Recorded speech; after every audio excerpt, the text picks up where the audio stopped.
when you first start out your day, well, anytime really, but mostly when you first start out your day, it's like you get to choose which disc you get on. In other words, it's all spinning, and law of attraction's gathering it up from wherever you are. And if you had an argument with someone last night and you're repeating it in your mind this morning, and you're defending, you're justifying, you know that you were right and you know that they are wrong, and you're irritated that they are stubborn, and you're all geared up really wanting to find a way to express to them with greater clarity what you know, so that you can finally convince them of the rightness of what you are offering about, you get a pretty good vortex going there, and that's the vortex that you've chosen. And even though you've asked for all kinds of things up here, you don't have access to them. But you know what you do have access to? All kinds of things that feel like this. Haven't you noticed that when you're ornery, everybody within a 12-mile radius who is ornery jumps on your disc with you? In fact, people who have never been ornery before become ornery just for you. If they even have slight ornery tendencies, you're going to rendezvous with them, you see. You are vibrationally choosing your points of attraction, and law of attraction is matching you up with experiences and people and thoughts and images that are in the same vibrational frequency. And in the same way, you cannot set your radio dial on 101 FM and listen to what's being broadcast on 97 FM. The frequencies have to match up. You cannot be on one frequency and receive something from another frequency. Law of attraction is making sure of that. But you can be aware of what your frequency is, and you can do something about it, and you can do some things in an easier way than you've been attempting. And the reason that we are speaking to you in this way is because we know that through life you have developed patterns of thought, you've developed beliefs, you've developed ways that you look at things, and some of them, a lot of them in fact, serve you very well, and some of them, a lot of them in fact, are not serving you very well. But you're all over the place with them because you have not been evaluating the content of your thought by its vibrational nature, by its point of attraction nature, by its relationship with your vortex nature, by its relationship with who you really are. You have not been evaluating. You've been evaluating it by the loudest squeaking wheel, or by the people who are up closest to you, or by the news media gets the most attention. You've been evaluating it in screwy ways. And we want to help you to understand that once you get hold of your understanding of what your emotions are about, and once you care about the frequency that you are broadcasting, because you want to claim what you've put into your vortex. You want to claim what you've put there, because it is through life that you have created it. It's through life that you have expanded to that. It's through life that you have become that, and it's time for you to experience the fruits of your sifting and sorting experience. It really is. You'll have that experience when you croak. We love that word because it's so disrespectful of death, since there isn't any death.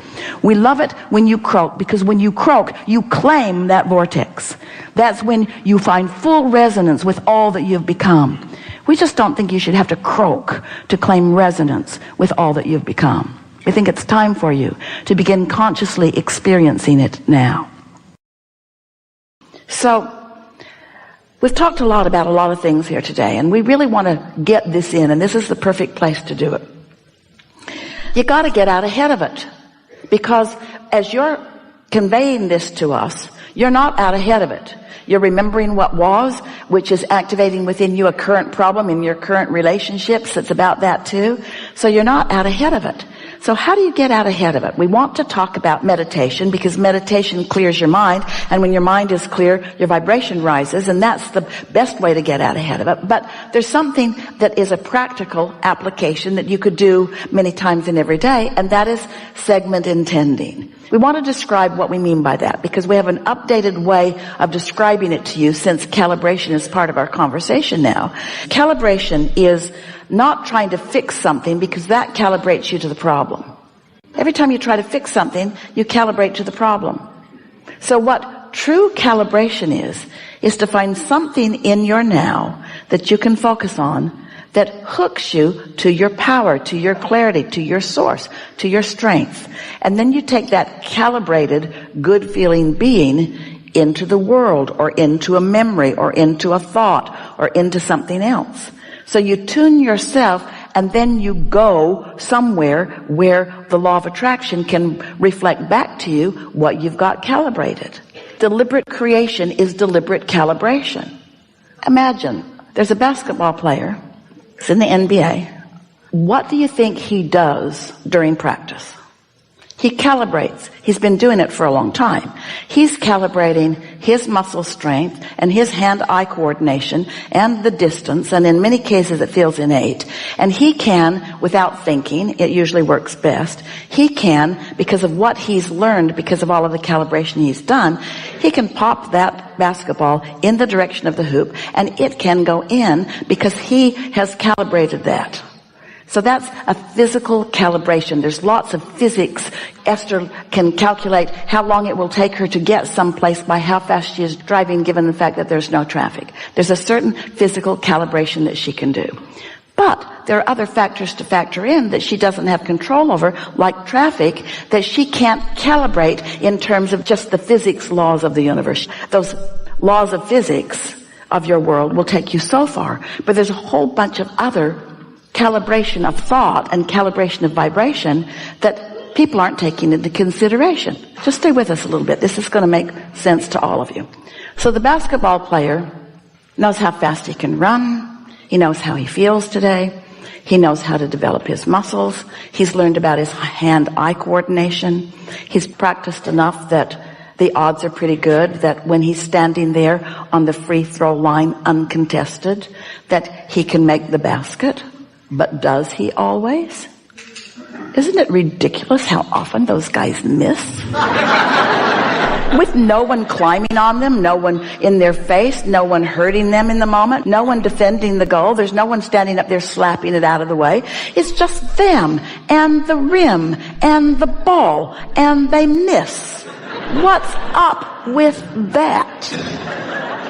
Well, they did the physics calibration. They've got that down, and really, on a good day, they can hit most of them.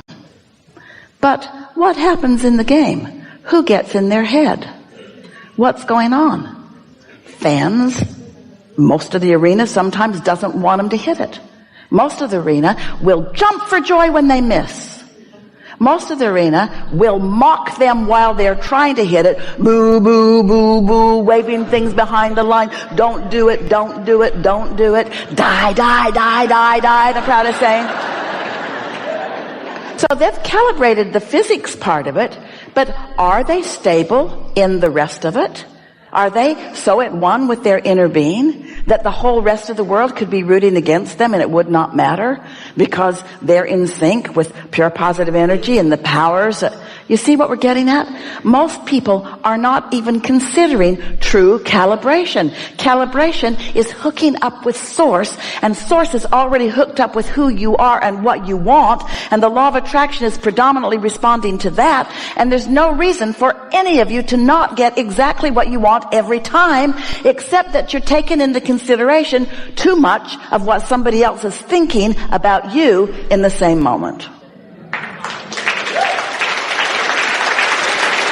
And that's just a natural habit, because most of you have been calibrating to them your whole life. Because you didn't know about your inner being. You didn't know what your emotions were telling you. You didn't know that there was another point that you could calibrate to. You were taught that your emotions, when you feel bad, it means that things are going well. That's what religions teach. Suffer and struggle and sacrifice and you'll go to heaven. What? What? That says you can have a happy ending to an unhappy journey.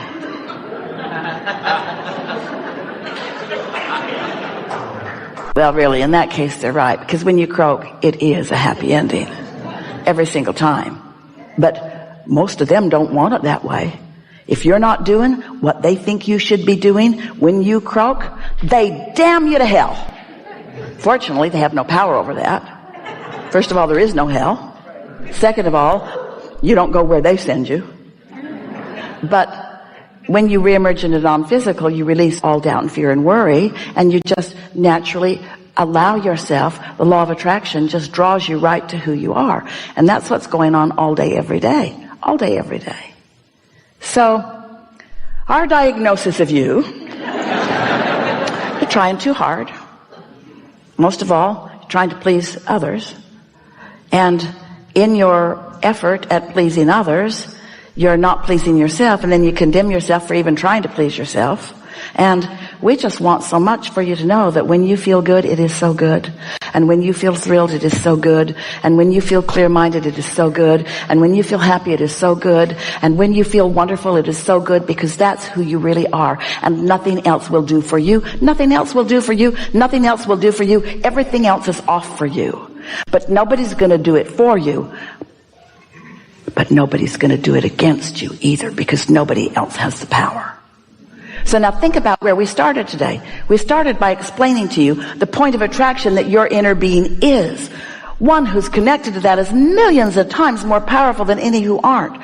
So imagine the attraction power of your inner being. If you just let go a little bit of the things that are troubling you and worrying you, you'd be drawn right into who you are. And in time, what happens to you? You don't give a rip what anybody else thinks, because they don't really know what they think. They're all over the place. It was never their job to please you or to like you or to support you or to condemn you. They are not an issue in your connection.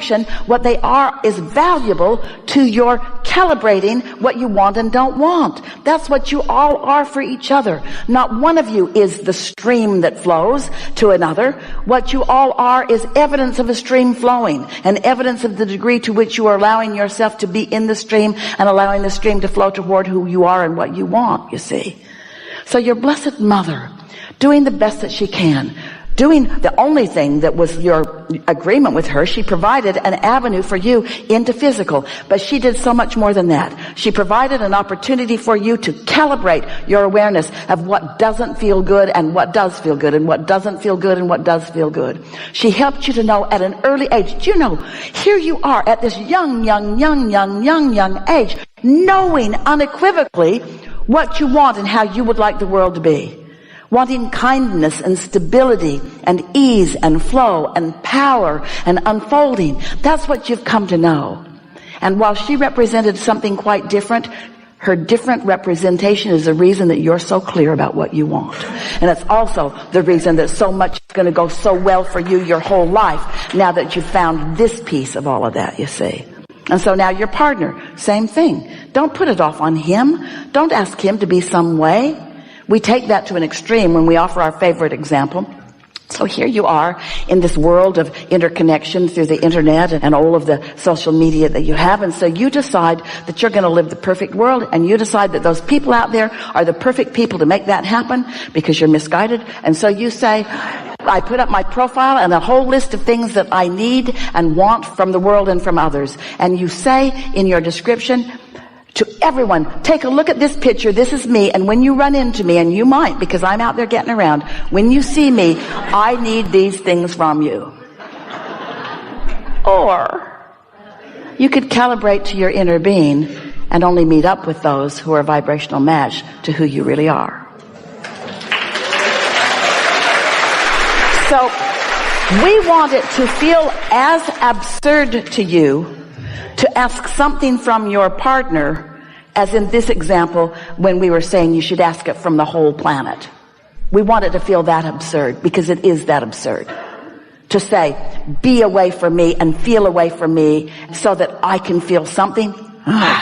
What you want to say is, hey, I'm going to do my best to tune in, and I'm living happily ever after, and you're really fun to hang around with. And when we do it together, it'll be extra dynamic. But whether you join me in that or not, that's where I'm going. So sometimes we'll click and sometimes we won't, and sometimes we'll click and sometimes we won't. But I'm not putting any of this off on you, because that's disempowering to me and confusing to you. And you've trained your heart to be more in coherence, and you feel that kind of joy for no reason at all. This is where it gets interesting, because now all of a sudden you're no longer seduced by the conditions in your outer world.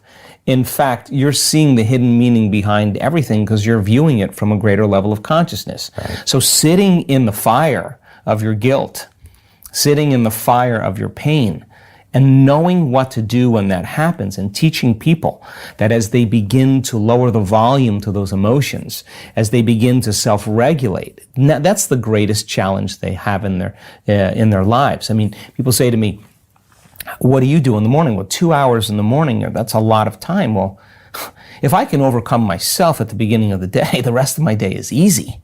And right? that's what you do. You spend 2 hours in the morning. I allow for 2 hours. Okay. You still get up at 4 a.m. and that. Well, this morning I was up at 3. Okay. Because I'm on the wrong time zone. Right. But if I'm up, you like the 4 a.m. slot because my brain waves are just right. I don't have to work as hard. Yeah, my body's a little fatigued, but I'm between worlds, and so my body's a little tired, but I get up and do it.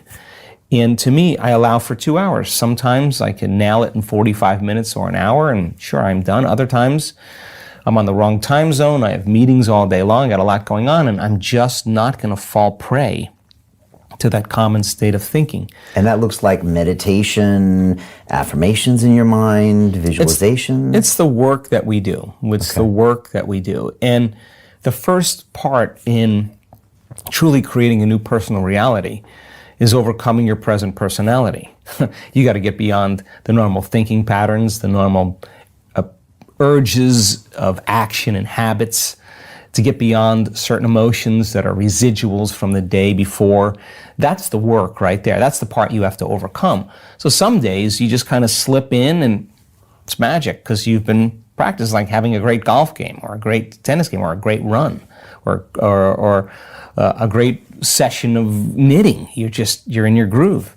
Other days you got to work a little bit more for it. And for me, what I've learned is those hard days, the days that are the most challenging, are always the most rewarding, because now you're uncompromising to an outcome.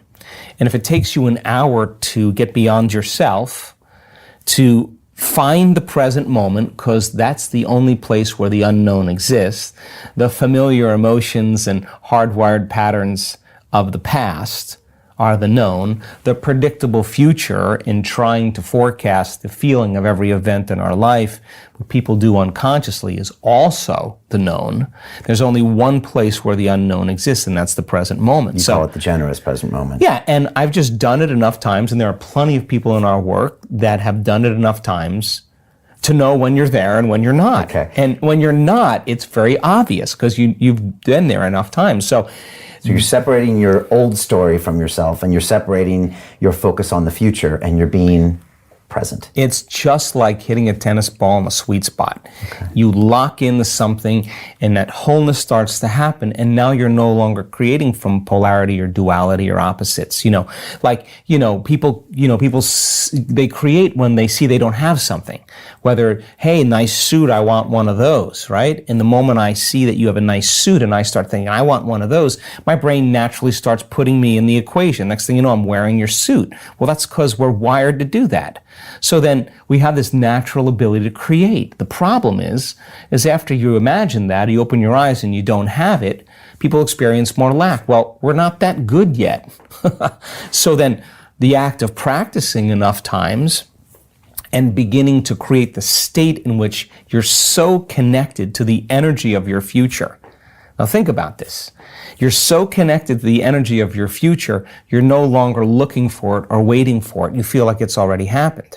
The moment you get upset in traffic, the moment you start judging a coworker, you just disconnected from the energy of your future, and now you're back to the energy of your past. Now, if you tell me it was that person that did it to you, I'd say to you, oh, you're back to the unconscious program of being a victim again. So then the person then goes, oh, when did I fall from, that state? When did I lose it? Oh, it happened at 3 o'clock today.